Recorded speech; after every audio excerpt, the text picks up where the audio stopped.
Bonjour YouTube, voilà, aujourd'hui je vous fais une vidéo, un peu comme tout le monde fait d'ailleurs, de déballage du matos. Je vous mets un peu tout ce que j'ai, mais je prends pas tout à chaque fois. Bon, en particulier les trois items du milieu. Je vais vous déballer ça un petit peu plus en détail avec les éléments séparés dans un moment. Là, c'est juste pour faire aussi la petite photo vignette, donc j'ai mis la totale. En sachant que quand j'emmène tout, avec de l'eau et de la nourriture pour, disons, 3 jours, j'en ai pour à peu près 11 kg et demi. Ok YouTube, bon bah voilà, je suis prêt. Alors je vous ai mis, pour commencer, le contenu donc, de mon sac la plupart du temps. Il y a quelques articles en plus que je remplace l'hiver, mais vraiment l'hiver froid. Que je mettrai un peu après. Bon, je vais commencer par les trois principaux comme habituellement. D'abord, le matelas. Le matelas, c'est toujours le même, été comme hiver. C'est un matelas Exped avec du duvet. Il fait 7 cm d'épaisseur. C'est la version large et longue. Et il a un air value d'à peu près 6,8, quelque chose comme ça. Donc c'est super pour l'hiver et en fait ça ne fait pas plus chaud que ça l'été. Donc je l'utilise tout le temps. C'est le Downmat UL7 large et long. Il est livré avec la Schnozzle Pump, c'est un nom allemand, qui en plus est très pratique pour servir de backliner. Donc pas besoin de prendre un sac Nilofium ou je ne sais quoi. Moi j'utilise ça. Pour le couchage, le quilt. Le quilt, bon, j'ai cédé à la hype de YouTube et j'ai pris le Enlighted Equipment, l'Enigma, donc celui qui a la footbox qui est cousue. Ça coûte une blinde.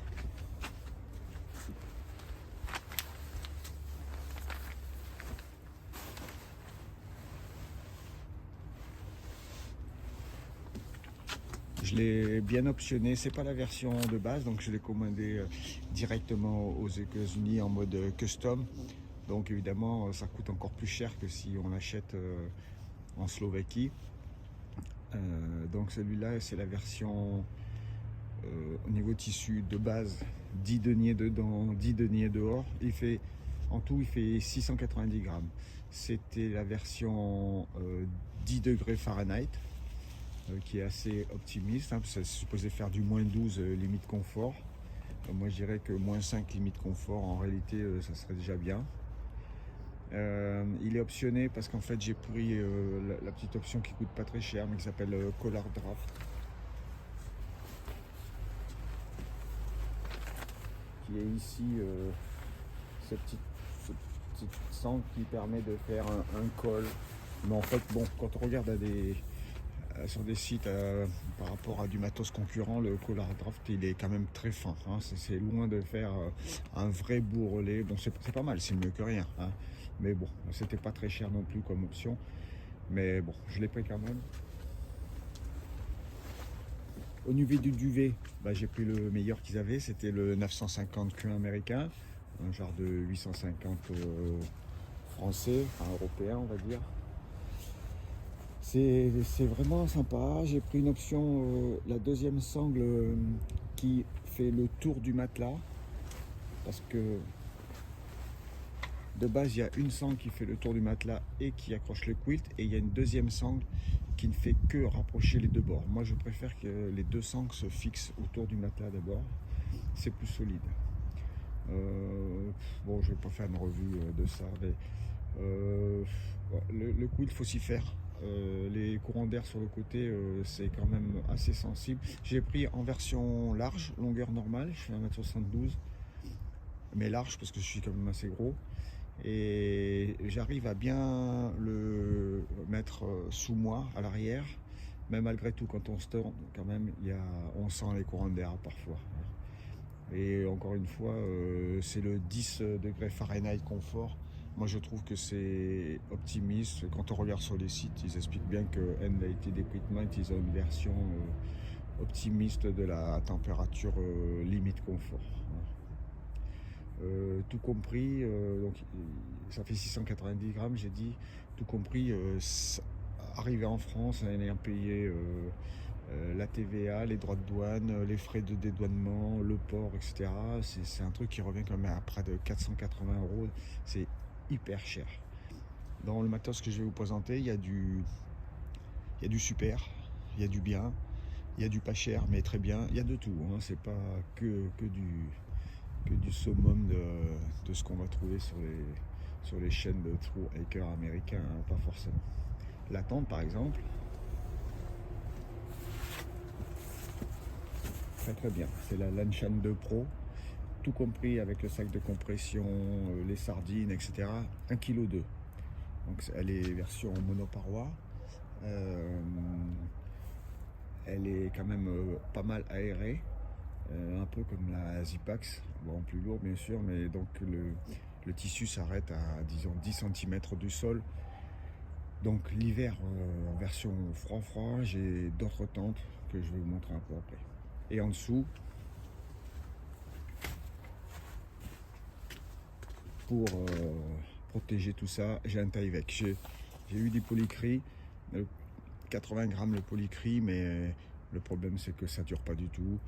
Il y en a un, par exemple, je suis allé dans la neige, je l'ai mis une seule fois, une seule sortie. C'était de la neige assez profonde, j'ai marché sur le polycris, le pied s'est enfoncé, ça a traversé, ça a déchiré complètement le polycris. Donc j'ai le Tyvek 170 grammes, il fait la surface d'une Lanshan 2 Pro. Ça c'est beaucoup plus durable, c'est plus solide mais c'est plus cher, c'est plus lourd, mais au moins c'est durable. Moi je privilégie le durable. Quand il fait vraiment froid, on veut se protéger vraiment du courant d'air essentiellement parce que la tente de chez 3FUL elle est vraiment très light. J'ai la Hilberg Acto, c'est une place qui est très bien sur pas mal de plans, très durable, très qualitatif, cher, très belle qualité, mais qui a quand même des défauts. Donc j'ai parlé de ce qui ne va pas dans une vidéo qui est sur ma chaîne aussi, donc vous pouvez aller voir si ça vous intéresse. Bon, par contre, effectivement, les bords vont jusqu'au sol. C'est une double paroi qui peut être complètement fermée. Le défaut qu'il y a, c'est qu'il y a une petite partie en mèche qui peut s'ouvrir, mais qui est justement trop petite. Donc quand il fait pas vraiment froid, ben, on crève très vite de chaud là-dedans. Donc c'est quand même assez limité. Par contre, en termes de solidité, elle est basse, elle est un peu forme tunnel. Ça supporte très bien les vents, les conditions difficiles. Et à côté, il y a le Sol Escape BV. Alors lui, c'est pas le moins cher, c'est pas le plus fin. C'est pas non plus le plus cher, c'est celui qui est à la moitié, qui est à peu près 45 €, et qui est super au niveau de la réflexion de la chaleur. Le modèle Pro qui est 110 €, il réfléchit un peu plus de chaleur encore, il est un peu plus épais, mais c'est beaucoup plus cher, hein, c'est 2,5 fois ce prix. Donc celui-là il me sert à deux choses. Il sert lorsque vraiment l'hiver le quilt est trop limite, je mets le bivy à l'intérieur, enfin je rentre dans le bivy et je me mets ensuite dans le quilt, et là je gagne facile 5 degrés à l'aise, limite confort. Et sinon je le mets par dessus le quilt ou le sac de couchage pour que la condensation et le givre se forment plutôt sur le bivy plutôt que sur le quilt, que le duvet, pour éviter que le duvet soit mouillé. Et lorsque j'ai les pieds qui touchent au fond de la tente, que ça mouille le quilt, donc je peux mettre ça en version par-dessus aussi, c'est très bien. Après il y a mon sac. Le sac c'est le Osprey Talon 44, l'ancien modèle, qui est maintenant assez recherché parce qu'il était moins lourd que le nouveau. Il fait, pesé par mes soins, il fait 1080 grammes. Donc j'ai quoi dans ce sac? Pour le confort, parce que ça j'aime bien. J'ai une chaise Illinox Chair Zero, la plus légère, elle fait 510 grammes avec son emballage.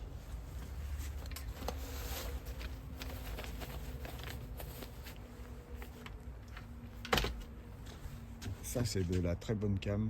Moi il y a quand même il y a du confort, hein. Je suis pas ultra light, j'essaye d'acheter du léger, mais je sais bien que vu que j'aime mon petit confort, j'arriverai jamais à des points ultra bas comme certains qui sont vraiment des puristes, hein.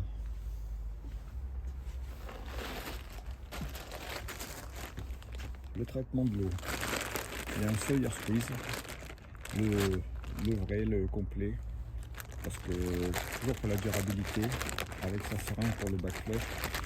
J'ai vu que le Sawyer Squeeze, ils le garantissent pour 100 000 gallons, ça fait 350 000 litres, donc je n'en verrai jamais la fin, hein, mais bon. Et la poche Sinoc 2 litres avec donc l'embout qui se visse, qui va vraiment se mettre sur le Sawyer. Et l'intérêt de la poche Sinox, c'est que bon, on peut stocker de l'eau, etc. Et puis donc cette grande ouverture fait que quand il y a vraiment peu de profondeur ou un petit filet d'eau, c'est facile quand même d'ouvrir la poche pour que l'eau rentre dedans. Pour compléter, j'ai même une petite écope qui est faite avec un cul de bouteille d'eau. C'est vraiment parce qu'avant, enfin j'ai toujours d'ailleurs, j'ai une autre gourde qui filtre. C'est la Katadyn Be Free. Elle est très bien, mais le reproche qu'il peut y avoir, c'est que si l'eau est vraiment chargée, donc pas, en ce qui me concerne, ce ne sera pas de la bouillasse, mais par exemple dans un lac de montagne où l'eau est vraiment bleue, c'est très très chargé en minéraux et ça a tendance à s'encrasser et c'est pas facile à récupérer, à nettoyer. Et le débit qui est un débit excellent au tout début, il peut assez vite se ralentir et voire même se boucher. Et sur le terrain, même des fois on n'arrive pas, paraît-il, à la récupérer. Donc la plupart du temps, je prends le Sawyer. Je reviens dans la catégorie confort. Ça pèse pas grand chose et c'est quand même, ça change pas mal la vie le soir. Les claquettes de chez Decat, prix super cheap, genre 5 euros.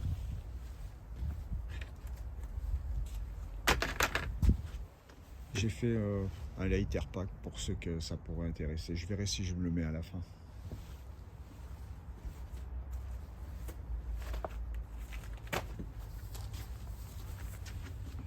L'oreiller.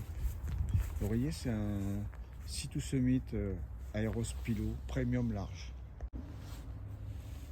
L'oreiller, donc, le Sea2 Summit 123 grammes. C'est la version Premium large. En fait, il y a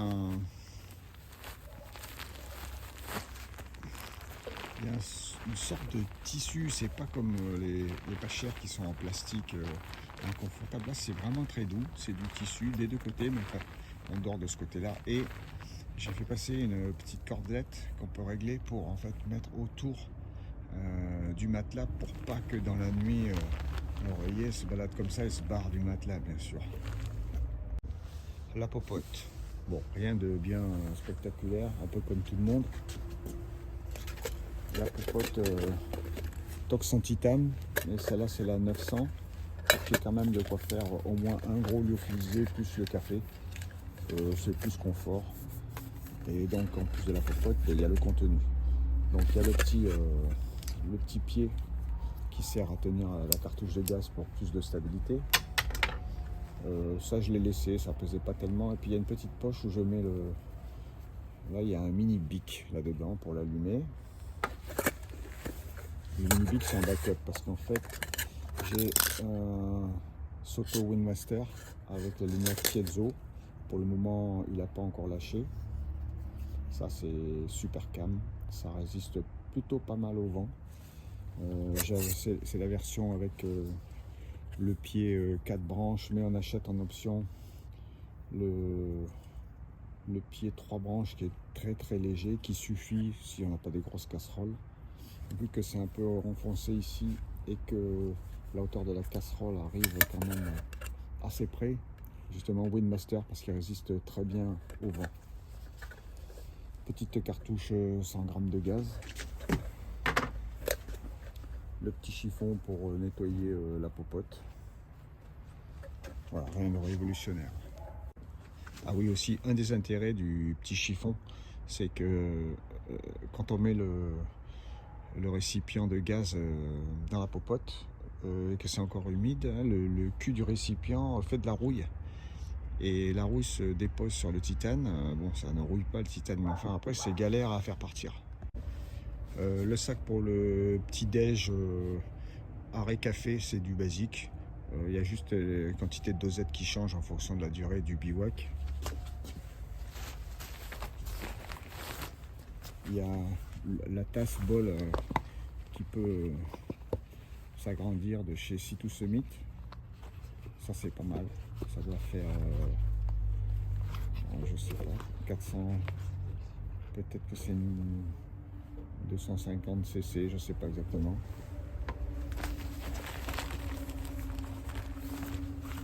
La petite tasse que m'avait envoyée lors d'un achat, le Fold Cup, cadeau de chez Aventure Nordique. Et pareil, la petite tasse qui se sort comme ça, ça prend pas de place, et tout ça c'est increvable. L'idée c'est que quand même mon matos c'est du matos qui va durer. Hein. Un peu de café, un peu de chocolat.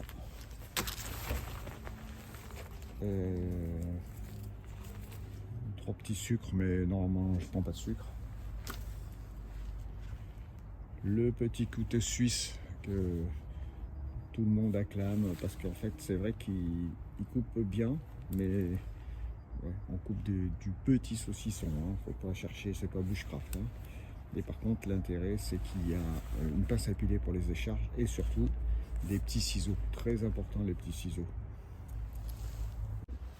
Alors dans le chapeau du haut du sac, ici, le brain, comme disent les Américains, il y a 2 cuillères en titane, des sporks, c'est-à-dire entre la spoon et la fork, donc des cuillères avec des dents.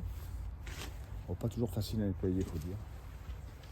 Le petit chiffon, alors lui, c'est pas le même que dans la popote, il est un peu plus grand. Lui il sert à essuyer l'intérieur de la tente, il sert à essuyer un peu tout en fait.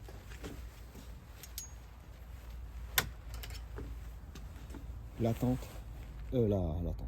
lampe, la Petzl Midi, très bien, elle éclaire bien, c'est très léger, ça fait dans les 35-40 grammes et elle se recharge par USB, ça c'est super. Et puis elle fait de la lumière rouge pour la nuit pour pas aveugler. Pour l'hygiène, la Juice Space, ça c'est pour creuser le trou, c'est la pelle à caca avec le petit scotch qui va bien parce que vraiment on se coupe les mains hein, en creusant avec ça. C'est solide mais ça coupe, hein. Donc ça c'est pas mal.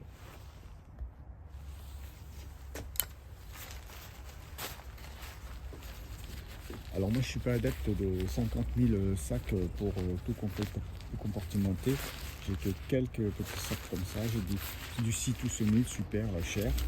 Et puis j'ai les concurrents qui coûtent rien du tout, du 3FUL acheté chez AliExpress qui sont franchement quasiment aussi bien pour 3 fois moins cher. Et puis j'ai acheté 3 petites trousses comme ça en Cordura, c'est vraiment très solide le Cordura, pareil 3FUL, oui 3FUL, toujours à AliExpress, ça coûte rien. Ça va me servir, vous allez voir, pour hygiène là. Ça c'est pour mettre le téléphone la nuit.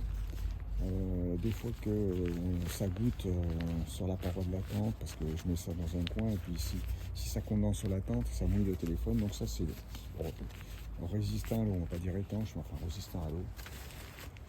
Alors là c'est un petit sac d'électronique, mais enfin là j'ai pas tout mis dedans. Moi j'amène que le téléphone, donc pas d'appareil photo, pas de vidéo, rien de tout ça. Donc il y a une petite batterie Anker 10 000. C'est une des plus légères qui font 10 000. Un petit kit de réparation pour le matelas. Et normalement, il y a un fil pour mon montre Garmin et un fil pour mon téléphone. Après, à l'intérieur du chapeau, j'ai un petit ziploc avec les médicaments habituels là, que je prends. J'en prends le soir et puis j'ai au cas où, si le matin je suis trop raide, Doliprane, etc. Un sac orange, sac hygiène. Alors hygiène au sens large. Hein. Il y a en fait des feuilles de savon, c'est fin comme du papier à cigarette. Il n'y a que 50 feuilles, on en prend une, c'est tout petit, on mouille à peine, ça fait énormément de mousse et c'est vraiment difficile de s'en débarrasser pratiquement. Il faut pas mal d'eau pour nettoyer. Alors là, l'objet qui fait rire, le bidet. Donc ça remplace le PQ. On branche ça sur la bouteille et on se fait une petite douche qui remplace le bidet. J'ai au cas où un petit chiffon, une sorte de lingette, mais jetable, mais enfin qui est plus un élément de confort que ça ne remplace pas le PQ. Hein. Un stick pour le soleil, 50. Ça évite de s'en mettre partout sur les mains, ça coule pas. Ça c'est un reste, c'est des boules caisses, des vrais. Si vraiment vous êtes à côté de quelqu'un qui fait du bruit ou mais bon, en fait ça me convient pas du tout. Je les ai gardés mais ça me convient pas. À la place,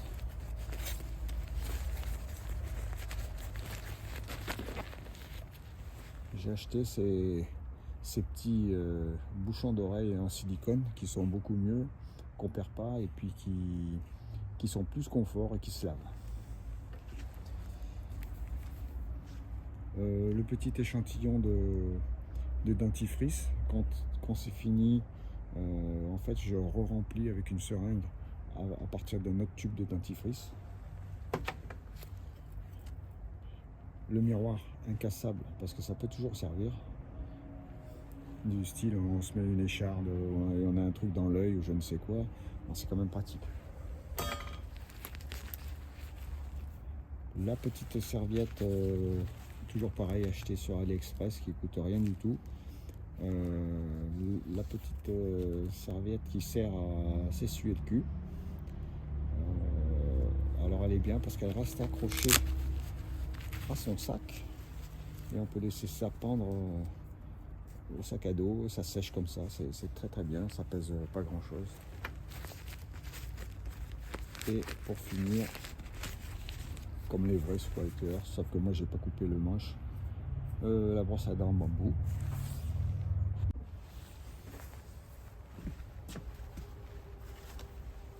Deux éléments de sécurité.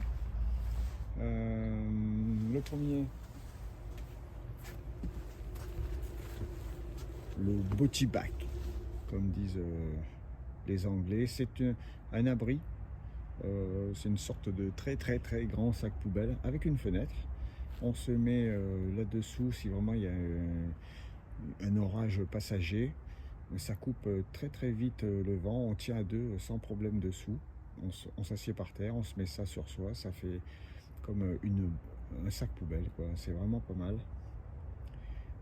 Ça c'est vraiment en montagne, on ne sait jamais s'il y a des risques d'avoir des orages, mais c'est pas fait pour passer la journée, hein. C'est vraiment l'abri de survie ou plutôt pour laisser passer un orage. C'est orange fluo.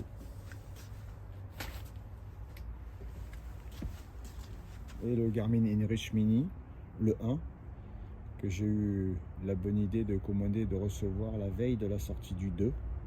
Dommage. Bon, en fait, vu qu'il était en promo, je regrette pas parce que ça fait quand même plus de 100 € de moins que le Mini 2 prix plein pot. Bon, je sais pas, je vous en parlerai peut-être. En tout cas, pour ce qui concerne le prix, quel abonnement prendre quand on est vraiment un petit amateur et qu'on ne fait pas ça à l'année.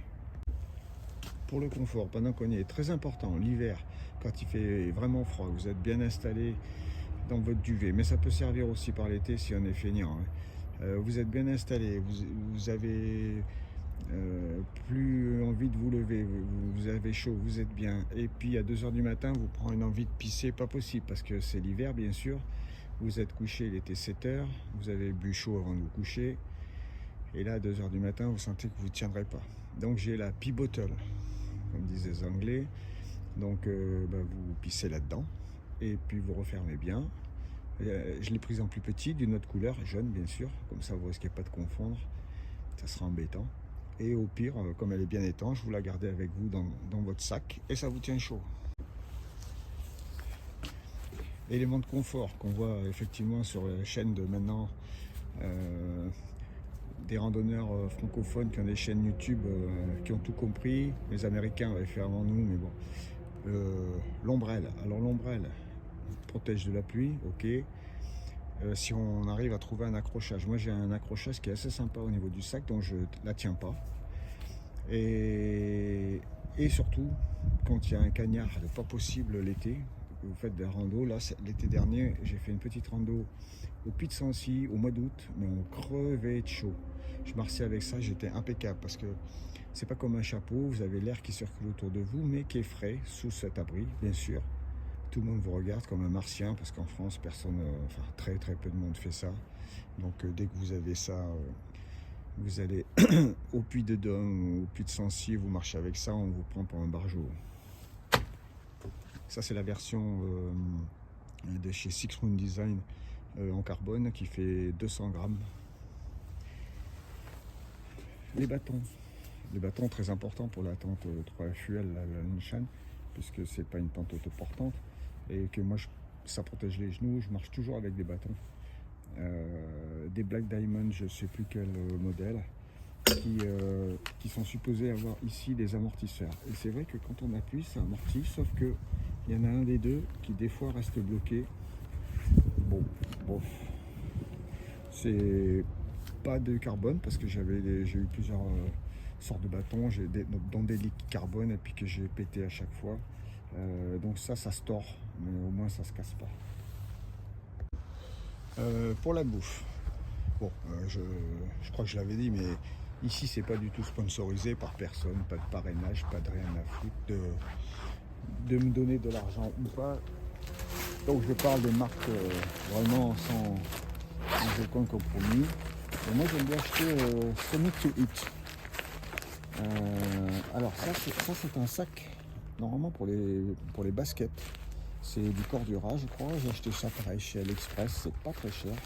C'est vraiment bien pratique pour la bouffe. Alors exemple de ce que je prends, parce que moi le matin c'est pas facile, surtout que c'est du lyophilisé, donc il faut faire ça avec de l'eau, alors froide ou voire chaude, mais enfin bon bref. Bon, ça c'est le dessert. Ça c'est du dessert. Ça c'est le repas du soir. Donc moi je prends pour le soir le Big Pack. Il fait 170 grammes. Et en fait il est quand même très calorique, c'est-à-dire que le sachet complet ça fait 1011 calories. C'est pas mal, c'est très bien. Par contre vous avez la même version en version simple qui fait à peu près 600 calories. Donc pour le dessert, mousse au chocolat avec des granolas et des cerises, ça c'est pas mal. Ça c'est pareil. Une sorte de crumble de pommes, c'est assez sympa. Des céréales avec des framboises, ça c'est sympa aussi. Ce Meat to Eat c'est bien. Je l'ai commandé avant en Angleterre et puis j'en ai commandé plusieurs fois en Angleterre. Bon, très bien, le prix c'était comparable avec la France. Ils sont passés juste après avec le Brexit, j'ai commandé, là je me suis fait intuber. C'est-à-dire que j'ai payé prix avec TVA sur le site et à la douane, ils m'ont encore demandé une deuxième fois la TVA, sinon ça passait pas. Donc là, je me suis fait intuber, j'ai dit c'est fini, j'achète plus chez eux. Mais vous trouverez par exemple les mêmes chez lyophilisé.com au prix que je payais avant en Angleterre.